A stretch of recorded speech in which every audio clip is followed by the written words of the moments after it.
Hey friends, welcome or welcome back to my channel. My name is Erin and I'm so excited that you decided to take time out of your day to spend with me because here we are for another day of bookmas. Okay, I am so excited to be doing this, and yeah, today we will be talking about some holiday recommendations and also winter recommendations. I kind of mushed them all together because winter and the holidays are same thing, right? So we will be splitting this up into books that I've already read and are actually recommending, and then just some books on my TBR that I would like to get to this season, but I don't know. I just felt like you should know about them, but also letting you know that I haven't read them yet, so I don't know how good they are, but I'm sure they'll be great. So anyway, before I get to rambling, let us just get into this video and talk about these books. Okay, so the first book that I want to talk about is A Holly Jolly Diwali, and this is by Sonya Lalli. She did that. Like, that rhyme was immaculate, right? Right. Okay. And this says one type A data analyst discovers her free spirited side on an impulsive journey from bustling Mumbai to the gorgeous beaches of Goa and finds love waiting for her on Christmas morning. So, in this, we are following 29-year-old Nikki, who has always made the practical decisions. Despite her love for music and art, she became a data analyst for stability, right? She's always stuck close to home just in case her family needed her, and she's always dated guys who seem like they'll be good on paper, but they don't really give her the feels, you know? And so she was laid off, and she realizes that being practical hasn't exactly worked out for her. So, for the first time ever, she decides to do something impulsive and books a flight to Mumbai for her best friend's wedding. Nikki arrives in India just in time to celebrate Diwali, which is the festival of lights, where she meets London musician Samir. Maybe it's the splendor of Mumbai or the magic of the holiday season, because Nikki is immediately drawn to Samir. At the wedding, the champagne flows and their flirtatious banter makes it clear that the attraction is mutual. And when Nikki and Samir join Daya, her husband, and their friends on a group honeymoon, their connection grows deeper. Free-spirited Samir helps Nikki get in touch with their passionate and creative side and with her Indian roots. And when she gets a new job offer back home, Nikki must decide what she wants out of the next chapter of her life: to cling to the straight and narrow as always, or to take a leap of faith and live the kind of bold life the old Nikki would have never dreamed of. This was so good. In it, we tackled familiar pressures. We talked about some cultural traditions, which is really cool to learn about, especially for me. I like learning about holidays and traditions that are out, like, different from my own. So it's great to learn about Diwali and also other Indian cultural traditions, and also a self-discovery story. So yeah, this was really good, really cute, a little insta-lovey, just to let you know off the bat, but it was overall a very good, fun time. Next up, we have The Holiday Trap by Roan Parrish, and it says, Greta loves her tight-knit family and tiny Maine hometown, even when they don't always understand what it's like to be a lesbian living in such a small world. She desperately needs space to figure out who she is. Truman has just had his heart crushed into a million pieces when he learned that his boyfriend of almost a year has a secret life that includes a husband and a daughter.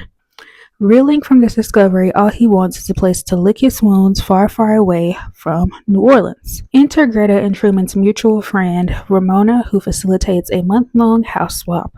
Over the winter holidays, each of them will have a chance to try on a new life and maybe fall in love with the perfect partner of their dreams. But all holidays must come to an end, and eventually Greta and Truman will have to decide whether the love they found so far from home is worth fighting for. Think the holiday, but LGBTQ. and it was really fun, really heartfelt, and I had a great time reading it, and I think that you should pick it up too. Alrighty, my next book is Emily Wilde's Encyclopedia of Fairies, and this gives a really great snowy, wintry setting, foresty, like, just all the winter vibes, right? So, in Emily Wilde's Encyclopedia of Fairies, we follow a curmudgeonly professor who journeys to a small town in the far north to study fairy folklore and discovers dark magic, friendship, and love. And so, this is, would I say it's a cozy fantasy? Not exactly, but it is cozy fantasy adjacent. Yeah, that sounds good. So, yeah, I think at this point we have all heard about Emily Wilde, but I just wanted to point out that if you haven't read it yet, it does have a very great winter setting. So now would be kind of the perfect time to get into it and find out what it's about. And moving on to one of my favorite Christmas romances and also one of my favorite books the year I read it, and that is Kiss Her Once for Me by Alison Cochrun. 1 year ago, Ellie had her dream job in animation and a Christmas Eve bookstore meet cute with a woman she fell in love with over the course of a single night. But after a betrayal the next morning and the loss of her job soon after, she finds herself adrift, alone, and desperate for money. Since finding work at a local coffee shop, she's just getting through the days until Andrew, the shop's landlord, proposes a shocking, drunken plan. A marriage of convenience that will give him his recent inheritance and alleviate Ellie's financial woes and isolation. They decide to spend the holidays together at his family cabin to keep up the ruse. But when Andrew introduces his new fiancée to his sister, Ellie is shocked to discover that his sister is Jack, the mysterious woman she fell for last Christmas Eve. Now, over one very festive week, Ellie must choose between the safety of a fake relationship and the risk of something real. And this is really fun. Ellie writes a webcomic, and we see excerpts of that comic without throughout the book, and also it just gives really fun Christmassy vibes. The family, what's his name, Andrew's family is really into Christmas, and they do a lot of fun Christmassy and wintry activities, so this definitely will set the mood going into this next season. And then I have a little novella for y'all. Okay, it's my girl Rilzy Adams. Y'all know I love Rilzy Adams. She has a couple of Christmas themed novellas, but one that I really enjoyed is Spiked Hot Chocolate. And this is about Kosamina, who is spending Christmas alone. A surprise breakup hands her the perfect opportunity to spend Christmas on her own terms, and she is excited to pass the day reading, watching Christmas movies, and eating good food. Everything changes when she and a stranger agree to share a table at a restaurant 2 days before Christmas. Tristan Jackson's Christmas plans went up in smoke with a request he couldn't find in his heart to deny. He intends to spend his Christmas sulking over all the things that could have been, but becomes intrigued with the woman he inadvertently shares dinner with. Tristan asks Kosamina to spend Christmas with him over glasses of spiked hot chocolate. He doesn't expect her to agree, but she does. They soon learn that while it's good to make plans, sometimes the universe's plan is much better. Hear me out. Hear me out. Would I agree to spend the holidays with the person I just met? Absolutely not. But we read romances to escape, not necessarily to be realistic. And this was just a very cute, spicy, warm hug of a novella. Okay, so if you just want something quick, this is it. My microphone is about to die, so I'll be back. Okay, y'all, so I'm back. My microphone died, so I just decided to take a break and eat lunch. So yeah, I have a mystery thriller that I want to talk about, and that is Everyone in My Family Has Killed Someone by Benjamin Stevenson. I think this is a really good mystery thriller for people like me who just kind of dabble in and out of the genre, and also for people who read them all of the time, because this is really fresh, fun take spin on a murder mystery. So in this, we follow Ernie Cunningham, who is a crime fiction aficionado, and he is going to be the reluctant guest at his family reunion. And he is a part of a notorious crime family. And 3 years ago, he witnessed his brother kill a man and immediately turned him into the police. So now Ernie's brother is being released from prison and the family is gathering to welcome him home. And the reunion is taking place at a remote mountain resort. And the day before Ernie's brother is set to arrive, a man's body is found frozen on the slopes.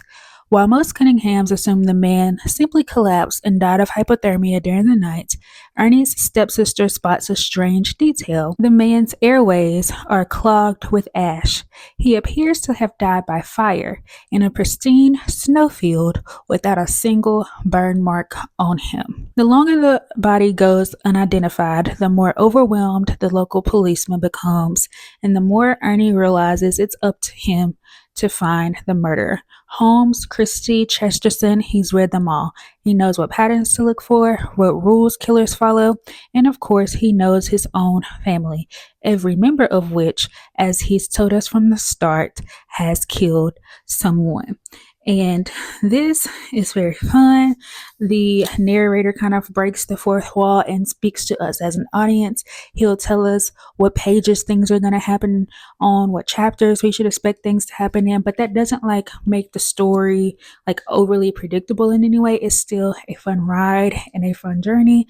And yeah, this is a good time, a good snowy, cold setting, and a little murder mystery to solve. And lastly, for the books I have read, I have another romance, and that is A Merry Little Meet Cute, and this is by Julie Murphy and Sierra Simone. So this is a very fun romance. So this follows B. Hobbs, who has a successful career as a plus-sized adult film star. With a huge following and 2 supportive moms, she couldn't ask for anything more. But when her favorite producer cast her to star in a Christmas movie he's making for the squeaky clean Hope Channel, B's career is about to take a more family-friendly direction. Forced to keep her work under wraps, B quickly learns this is a task a lot easier said than done. Though it all becomes worthwhile when she discovers her co-star is none other than her childhood crush, Nolan, an ex-boy band member in desperate need of a career rehab. Nolan's promised his manager to keep it zipped up on set, and he will if it means he'll be able to provide a more stable living situation for his sister and his mom. But things quickly heat up in Christmas Not Vermont because Nolan recognizes his new co-star from her closed door account. Oh yeah, he's a member. And now B and Nolan are sneaking off for cookies on set and keeping their new relationship a secret from Hope Channel's execs. Things only get trickier when the reporter who torpedoed Nolan's singing career comes snooping around and takes an instant interest in mysterious newcomer B. And if B and Nolan can't keep their off-camera romance behind the scenes, then this merry little meet cute might end up on the cutting room floor. And this was fun for a lot of reasons. We have a bisexual main character who was raised by lesbians, body positivity and positivity around sex work, and all the kinds of things, but also just a really cute, spicy, meet cute type situation. And yeah, this also kind of combines one of my favorite things, which are cheesy Hallmark movies, because that's essentially what they're making in this book. So yeah, it combines a lot of things that I love, and I had a really fun time reading this. So that's it for the books that I have read, and now I want to get into a few that are on my TBR. So these are basically just ones that I think you should know about that I may or may not be getting to this winter / holiday season. All right, so first up we have The Mistletoe Motive, and this is by Chloe Liese. And this says it's a slow burn, enemies to lovers, holiday romance. He loves the holidays, she loves them. She's full of festive cheer, he's brimming with bah humbugs. Besides unreasonably seasonable names, the only thing Jonathan Frost and Gabriella de Natal have in common is a healthy dose of mutual contempt. Well, that in the same place of employment at the city's most beloved independent bookstore, Bailey's Bookshop. But when the store's owner confessed its dire financial state, Jonathan and Gabby discovered another unfortunate commonality, the imminent threat of unemployment. With the Bailey's request to minimize expenses, win new customers, and make record sales dancing in their heads, Jonathan and Gabby conclude, barring a financial Christmas miracle, one of them will soon be cut from the payroll. Neither of them are willing to step down from their position, so they strike a bargain. Whoever has more sales in December gets to stay on in the new year, and the loser will resign. With a lifetime's worth of festive tricks up her sleeve, Gabby should easily outsell her nemesis. Except the unreadable Mr. Frost, every move seems purely designed to throw her off her game. As if that wasn't bad enough, Gabby's deceptive ex won't quit pursuing her, and her anonymous online friends suggest they take a break. Worst of all, as the pressure mounts to save the bookshop and her job, Gabby meets a new, tender side of Jonathan. Is this the same man she's called her cold-hearted enemy? Maybe he's got a motive she just can't figure out, or maybe Jonathan Frost isn't as chilly as she once thought. Maybe Jonathan and Gabby already know and love each other in ways they never thought possible. This also has autism rep and is written by an autistic author. It's very cool to see. Next, we have Three Holidays and a Wedding, and this is by Uzma Jalaluddin and Marissa Stapley. And it says 3 times the holiday magic, 3 times the chaos. As strangers and seatmates, Miriam and Anna fly to Toronto over the holidays. Miriam to her sister's impromptu wedding, and Anna to meet her boyfriend's wealthy family for the first time. Neither expect that severe turbulence will scare them into confessing their deepest hopes and fears to one another. At least they'll never see each other again. And the love of Miriam's life, Saf, wasn't sitting 2 rows behind them hearing it all. Oops. An emergency landing finds Anna, Saf, Miriam, and her sister's entire bridal party snowbound at the quirky Snowfalls Inn in a picture-perfect town where fate has Anna's actor crush filming a holiday romance. As Miriam finds the courage to open her heart to Saf and Anna feels the magic of being snowbound with an unexpected new love, both women soon realize there's no place they'll rather be for the holidays. So yeah, this sounds like a fun time, kind of a play on, I think it's 3 weddings and a funeral, 3 funerals and a wedding, something like that.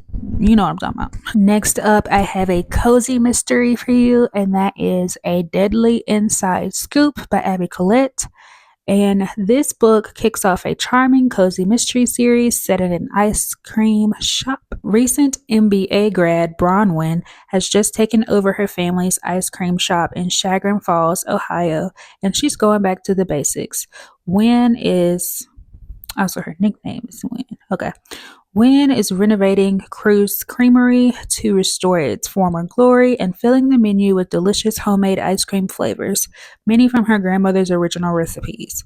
But unexpected construction delays mean she misses the summer season, and the shop has a literal cold opening. The day she opens her doors, an early first snow descends on the village and keeps the customers away. To make matters worse, that evening, Wynn finds a body in the snow, and it turns out the dead man was a grifter with an old feud with the Cruz family. Soon, Wynn's father is implicated in his death. It's not easy to juggle a new-to-her business while solving a crime, but Wynn is determined to do it. So this sounds really cool and kind of like, I like the idea of reading about ice cream in an ice cream shop during the winter.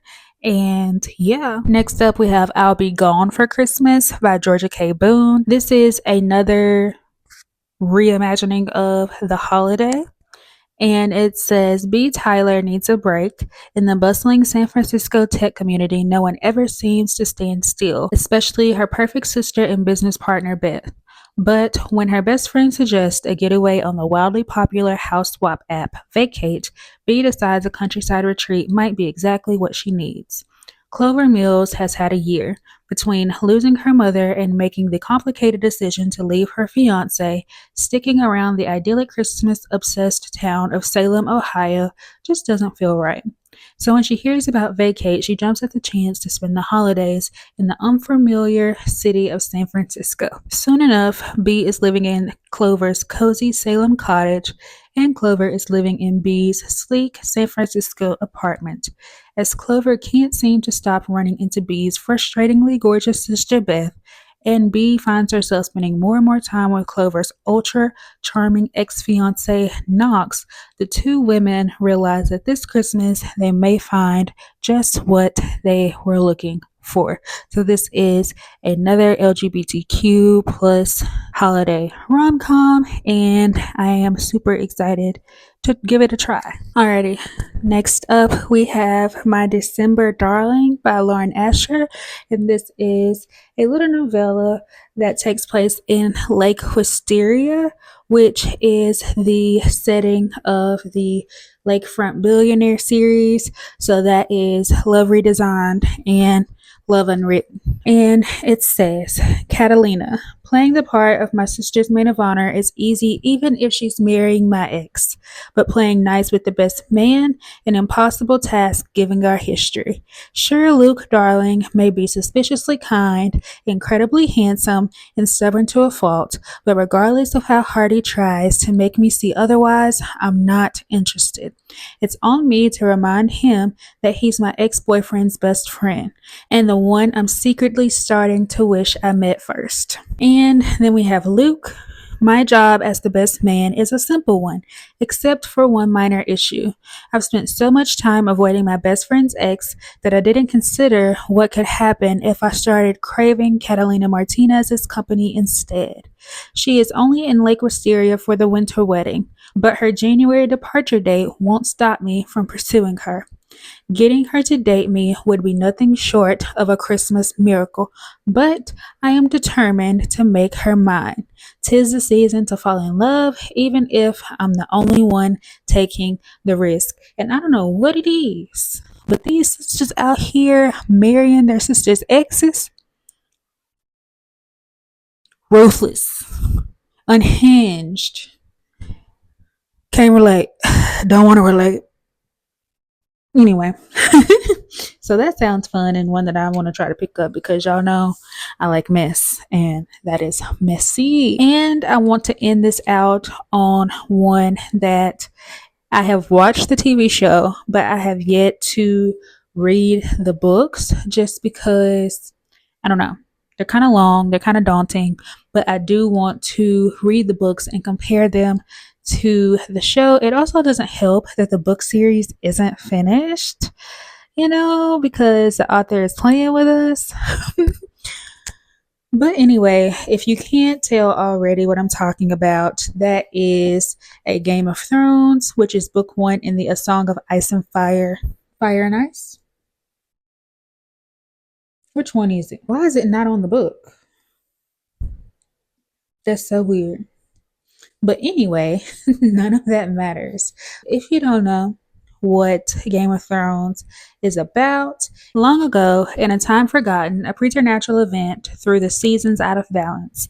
In a land where summers can last decades and winters a lifetime, trouble is brewing. The cold is returning, and in the frozen waste of the north of Winterfell, sinister and supernatural forces are massing beyond the kingdom's protective wall. At the center of this conflict lie the Starks of Winterfell, a family as harsh and unyielding as the land they were born to. Sweeping from a land of brutal cold to a distant summertime kingdom of Epicurean plenty, here is a tale of lords and ladies, soldiers and sorcerers, assassins and bastards who come together in a time of grim omens. Here, an enigmatic band of warriors bear swords of no man-made metal. A tribe of fierce wildlings carry men off into madness. A cruel young dragon prince barters his sister to win back his throne, and a determined woman undertakes the most treacherous of journeys. Amid plots and counterplots, tragedy and betrayal, victory and terror, the fate of the Starks, their allies, and their enemies hangs perilously in the balance as each endeavors to win that deadliest of conflicts, the Game of Thrones. And this is very expansive, very detailed, a lot of moving parts. So yeah, take your time if you're going to dive into this. There are 5 books out right now. Will we ever get a conclusion to the series? I don't know. But yeah, I think wintertime would be a good time to dive into this if you haven't already. And that is it, y'all. I wanted to kind of keep this short because I am going to be doing a lot of wintry content and TBRs and stuff, and I didn't want to keep repeating the same books over and over again. So I feel like the smaller you keep the batch, the more books you can add and sprinkle on throughout Bookmas. So yeah, thank you so much for staying to the end of this video. I hope you enjoyed listening to me yap about books because it is my favorite thing to do. And I hope that you have the best day that you possibly can and the best holiday season. And yeah, I will catch you in the next one. Bye.